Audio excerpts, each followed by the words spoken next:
So hey guys, welcome back to my channel. जो भी बच्चे पीएचडी करना चाह रहे थे उनके लिए एक अच्छी न्यूज़ आ गई है। जो आपके एग्ज़ाम थी, मतलब फॉर्म फिलअप करने की जो डेट थी वो 22 सितंबर थी लास्ट डेट, उसको एक्सटेंड करके अभी 9 अक्टूबर कर दिया गया है। क्योंकि बच्चों का ये डिमांड था, क्योंकि बहुत सारे बच्चे थर्ड सेमेस्टर का एग्ज़ाम दे रहे थे और जो फोर्थ सेमेस्टर अभी जिन्होंने नहीं किया है तो उन लोगों का भी डिमांड था कि सर इसको एक्सटेंड किया जाए। तो इस वजह से आप लोग की डिमांड पे इस पोर्टल को दोबारा से मतलब खोला गया है और एक्सटेंड किया गया है। 9 अक्टूबर तक आप फॉर्म फिलअप कर सकते हैं। साथ ही आपके पास एग्ज़ाम करने के लिए जो है काफ़ी अच्छा टाइम है। 29 अक्टूबर को अब आपकी एग्ज़ाम होगी, तो आप अभी से देखिए 1 महीने का टाइम है, आप आराम से फॉर्म फिलअप करके तैयारी कर सकते हैं। और मैं भी इधर बिज़ी हूँ, इस वजह से मैं नहीं डाल पा रही थी क्वेश्चन वगैरह कुछ भी, लेकिन 30 को मेरी एग्ज़ाम ख़त्म हो जाएगी तो मैं फ्री होके आप लोगों के लिए पेपर 1 जो कॉमन एंट्रेंस एग्ज़ाम होता है सबके लिए, उसका पेपर डाल दूँगी, पेपर 1 का। और दूसरा पेपर 2 तो मैंने डाल ही दिया है हिंदी वालों के लिए, तो आप देख लेंगे दोनों का। दोनों को मिला के आपको ओनली 45% मार्क्स लाना है, पेपर 1 और पेपर 2 को मिला के। और नेट से काफ़ी ईजी सिलेबस होता है इसका। और एक साथ मैं ये भी बोलना चाहूँगी, मतलब ये आप लोग के लिए काफ़ी अच्छा अपॉर्चुनिटी है जो भी बच्चे BRBU से करना चाहते हैं पीएचडी, क्योंकि ये लास्ट फॉर्म है जो आपके मन के हिसाब से आप अपने कॉलेज में एडमिशन ले पाएंगे। आप अपने टीचर के जो भी टीचर आपको अच्छे लगते हैं उनके अंदर में आपको पीएचडी करने का मौका मिलेगा, या फिर मतलब जिन लोगों को आप अच्छे से पहले से जानते पहचानते हैं। अब जो फॉर्म आएगा वो एक मतलब अभी एक आई थी रिपोर्ट, उसके अकॉर्डिंग कॉलेज की तरफ से कि अब जो फॉर्म आएगी उसको कॉमन एंट्रेंस एग्ज़ाम लिया जाएगा। मतलब पूरे बिहार भर में जितना भी यूनिवर्सिटी है सबका एक पैट का एग्ज़ाम होगा और आपने जितना स्कोर किया है उसके हिसाब से किसी को मगध यूनिवर्सिटी मिल जाएगा, किसी को पटना यूनिवर्सिटी मिल जाएगा, किसी को ललित नारायण मिथिला यूनिवर्सिटी मिल जाएगा। तो जैसे आप देख रहे हैं कि अभी PG और ग्रेजुएशन में जो काउंसलिंग वाला सिस्टम चल रहा है वही PhD में भी हो जाएगा, तो बहुत फिर मुश्किल होने वाला है। इसलिए मैं कह रही हूँ कि ये लास्ट फॉर्म है, आपके लिए अच्छा अपॉर्चुनिटी है। डेट को एक्सटेंड किया गया है, तैयारी करने का भी काफ़ी मौका मिल जाएगा आपको। 1 महीने का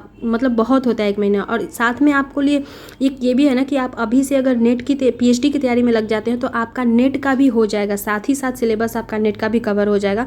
तो मैं कहूँगी कि आप लोग बेझिझक मतलब बिना कुछ सोचे समझे ये फॉर्म फिलअप कर दीजिए। मैं चाह रही थी कि एक डिटेल इस पर वीडियो बनाऊँ, लेकिन मैं खुद थोड़ा बिजी थी एग्ज़ाम में की वजह से, इस वजह से नहीं बना पाई। तो मैं इसी में बता दे रही हूँ कि जो लड़कियां हैं किसी भी कैटेगरी की हैं तो उनको 2000 रुपये लगेगा फॉर्म फिलअप करने का, और जो मेल हैं उनको 3000 रुपये लगेगा फॉर्म फिलअप करने का। तो कुछ नहीं है, एक बार आप कोशिश करो और फॉर्म फिलअप कर दो, क्योंकि ये अच्छा अपॉर्चुनिटी है।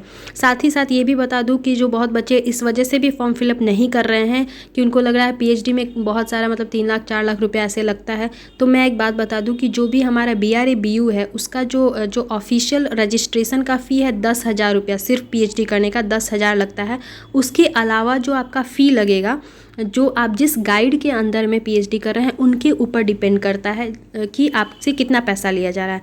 लेकिन जहाँ तक मुझे जानने में आई, तो अगर आपके गाइड के साथ अच्छा रिलेशन है या फिर आप अच्छे स्टूडेंट हैं, आपके टीचर आपको अच्छे से जान रहे हैं, तो आपका फ्री ऑफ कॉस्ट, यानी कि बिना 1 रुपया भी वो अपना फ़ी नहीं लेंगे और आपका PhD करवा देंगे। जो 10,000 रुपया आपका लग रहा है बस वही लगेगा।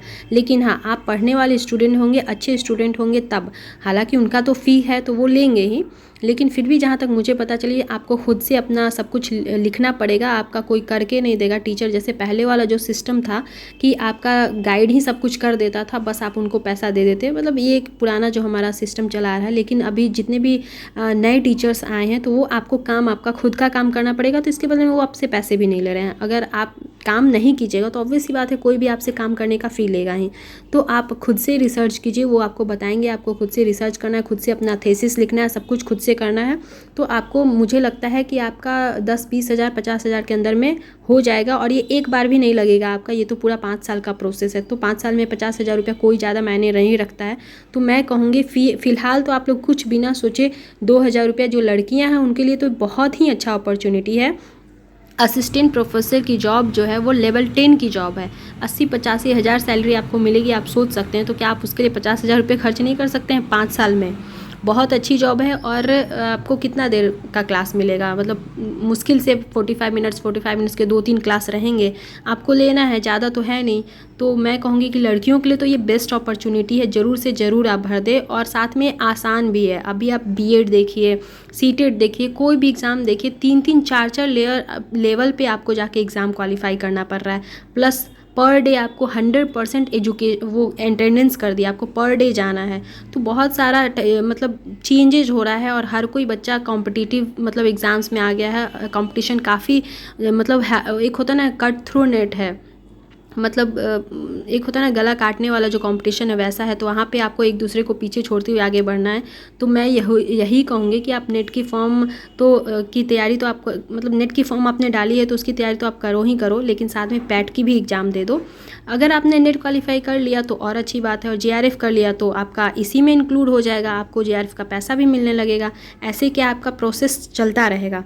जैसे कि आपको पेट में एडमिशन लेने के बाद पीएचडी में एडमिशन लेने के बाद क्या होता है ना कि आपका जो कोर्स वर्क होता है वो 6 महीने का कोर्स वर्क होता है। हालांकि अभी 1-2 महीने या 3 महीने तक में जल्दी करवा दिया जाएगा। उसके बाद वो कोर्स वर्क होने के बाद आपका रजिस्ट्रेशन होता है और उसके बाद आपको जेआरएफ का पैसा मिलता है। तो आप ये सोचिएगा कि अब हम जेआरएफ पहले निकाल लें और फिर एडमिशन ले पीएचडी में, तो फिर आपका बहुत टाइम लंबा चला जाएगा। उससे अच्छा है कि आपका इधर तब तक कोर्स वर्क भी हो जाएगा 6 महीने का, और तब तक आपका जेआरएफ का पैसा तुरंत मिल जाएगा, क्योंकि आपका रजिस्ट्रेशन का भी टाइम हो जाएगा। तो मैं कहूँगी कि ये एक अच्छा अपॉर्चुनिटी है। आप फॉर्म जल्दी से जल्दी फिलअप कर दें, बस दैट्स इट। मिलते हैं नेक्स्ट वीडियो में। Till then bye bye.